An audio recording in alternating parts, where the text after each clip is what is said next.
Hello, everyone. Welcome to Durrett Steak. It's that time of the week where I go over my top 10 college football games for this week. So let's get started with the top game of the week between 8 Ole Miss and 13 Oklahoma, or it's 5.5 point favorites. While it would be nice to get a win, this is not a crucial win for Ole Miss specifically. Besides traveling to their rivals, Mississippi State at the end of the season, Ole Miss's schedule the rest of the way is cakewalk by SEC standards, of course. And a two-loss team, SEC team, can obviously make the playoffs. However, Oklahoma's opponents the rest of the way are all currently in the top 25. All the pressure's on Oklahoma this game. Sooners fans should feel encouraged by how they bounced back against South Carolina last week after that Red River rivalry loss.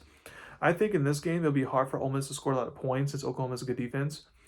If Oklahoma allows this to become a shootout, then that's going to be a problem for them. But if they can just keep this a close defensive game, then I think Oklahoma's offense could do just enough to get the win, and the Sooners' defense is a key also in them getting the win. I had them winning 27-24. Next, you got 15 Missouri versus 10 Vanderbilt, who are 2.5 point favorites.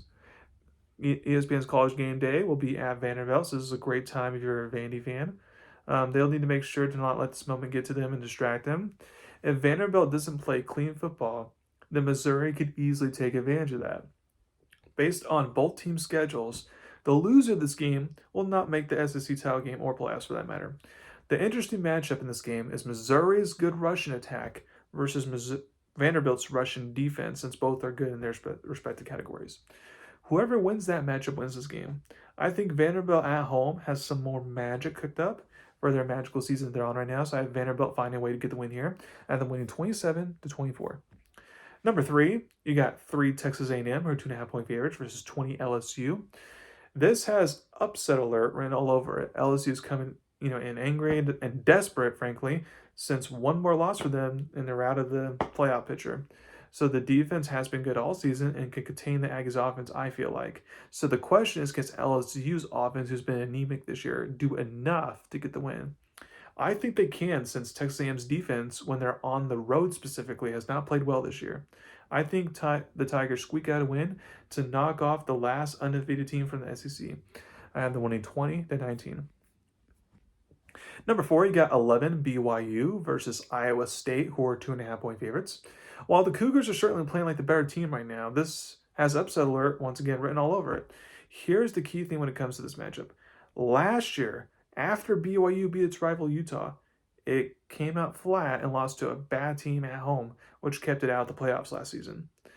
And because this rivalry game, win or lose, takes a lot out of its players, it'll be interesting how they can bounce back. And then you couple that with Iowa State coming off a bye week after losing 2 in a row, so you can expect head coach Matt Campbell will have his team buttoned up and ready to go this game and come out swinging. Then there's also the factor that for this season specifically, BYU has underperformed in its Big 12 road games this year. They had a comeback double digits against Colorado, who's mediocre at best, and they had to come down double digits in the fourth quarter against Arizona, who's mediocre. It's like, so even though BYU statistically and stylistically should win this game because they look like the better team right now, I feel like the Cougars' luck of one possession games, being clutch, I feel like that's eventually going to run out. So I have Iowa State getting the upset here, 31-27. As much as that pains me to say. Number five, you got 23 Illinois versus Washington, who are 3.5 point favorites.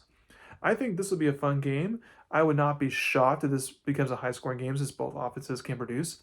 It's a big game since whoever loses the game is officially missing the playoffs, although you can argue are they even in playoff position at this point, but I still feel like that they potentially can be.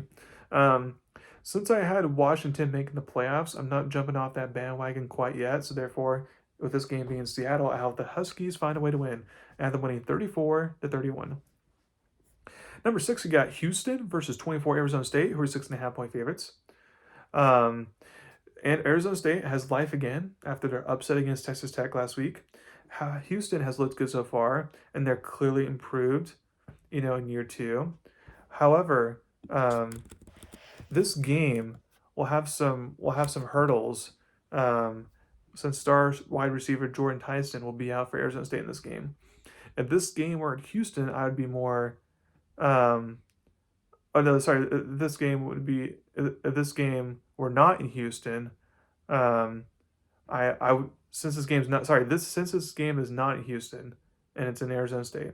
I have confidence if I were a Sun Devil fan because Arizona State has shown this year that they're still a Big 12 caliber championship contender when they play at home. So I think Sam Levitt, will find a way to get his team a home win and keep themselves in that Big 12 title race and not have a letdown this week. So I have Arizona State winning 24-20. Number 7, you got 22 Texas, who are 7.5-point favorites, versus Mississippi State. I know Mississippi State has blown some opportunities since its big win over Arizona State during non-conference play. However, I think this is their chance to get a big win, and they need this type of win if they want to make a bowl game and show progress in year 2 in the Jeff Levy area. Since Texas can't do a lot on offense, as long as Mississippi State can play clean football, I think they can score enough on a good Texas defense, and the Bulldogs get the upset and officially keep Texas out of the playoffs. I have Mississippi State winning 23-20. Number 8, you got 18 South Florida, who are 4.5-point favorites, versus Memphis. This was a bigger game last week until Memphis late today got UAB. Despite that, though, this is still a huge game for the American Conference since you got like 4 or 5 teams battling out right now for the top of the league. And therefore the playoff race, since the winner of this conference clear at this point is going to be in the playoffs. I feel like Memphis will bounce back from last week and play better. Now, South Florida has shown they could perform on the road this year since they beat Florida and North Texas both on the road. I think Memphis should win this game, but they find a way to lose this game, and the Bulls come up clutch once again. I have them winning 33-27. Number 9, you got Baylor versus 21 Cincinnati, who are 3.5-point favorites. So far, Cincinnati is undefeated in league play. They have to be careful here, though, because yes, while Baylor's defense sucks, their offense is potent. So Cincinnati has to be on their A game offensively in order to win a type of shootout that Baylor wants to have. I think Cincinnati though will make the key plays necessary to win this game and keep their Big 12 title hopes alive for now. I have them winning 38-30. And then last but not least, number 10, you can go a couple different games here, but I'm with Minnesota versus Iowa, who are 8.5-point favorites. There were like I said, there were a lot of different games, but I chose this one because I feel like I'm surprised the line's this big. Why? Because I feel like this would be a close game. Both teams like to run the ball a lot. Both can play good defense. So I feel like it'll come down to the wire. And I would just give the home team the edge here and have Iowa winning 23-20. So thank you very much for listening to my podcast today. Please subscribe to channel about me. As a reminder, NBA season has also started up, so make sure to be, watching those games. Thank you very much. You have a wonderful day.